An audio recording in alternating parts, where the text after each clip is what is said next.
Are you in pain? Hey, hey.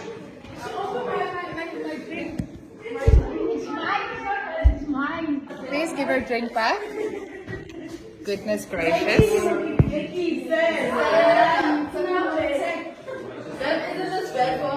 It is bad for her, but she missed the whole healthy talk.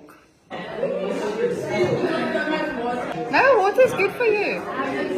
We had a challenge now, and we said that we have to at least, minimum, drink 1 liter a day. Guys, what is she going to eat?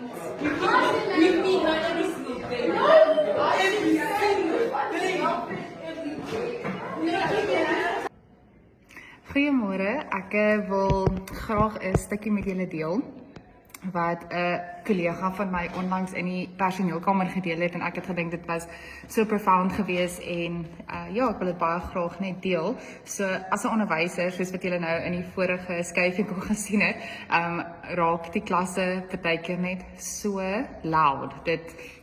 Daar's partykeer net, daar's altyd geraas, dis 'n skool, daar moet geraas wees, en ek het al so baie agtergekom waar as daar so baie kinders praat en een kind wil met my praat, dan moet ek eers vir die ander kinders sê, nee maar bly nou stil, want ek kan nie hoor wat hierdie kind sê nie, want anders is dit net geraas, jy kan glad nie uitken wat hierdie kind probeer sê nie. En dit is nogals iets, 'n groot frustrasie partykeer vir onderwysers, van jy wil eintlik net hierdie kind hoor praat, maar nou maak almal anders geraas en hulle verstaan nie noodwendig die konsep van as hulle praat, kan ek nie hoor wat 'n ander persoon sê nie. En ja, die kollega toe vir my, toe sy nou oop en toe sê sy, maar dit is eintlik partykeer hoe dit met... Daar was nog 'n interruption.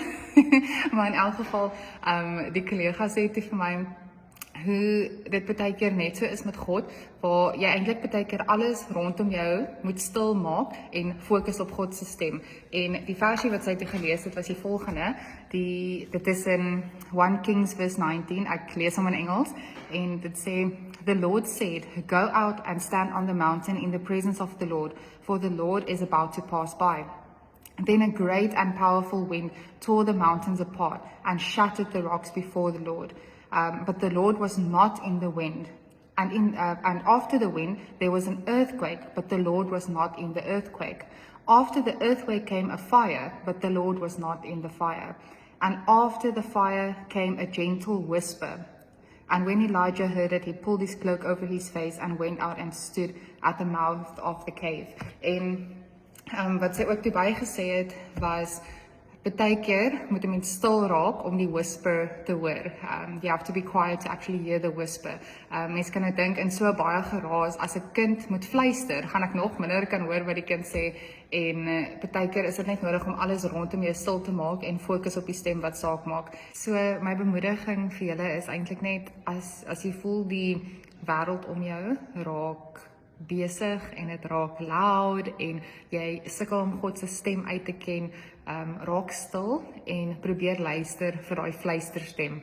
En dit is partykeer nodig om stil te raak, en eintlik net alles anders rondom jou, al is dit belangrik, net op 'n pause te sit en net te fokus op die stem en om actually daai fluisterstem te gaan soek. So dit is net my bemoediging vir julle. Mag julle 'n baie geseënde dag hê en mag die Here julle seën.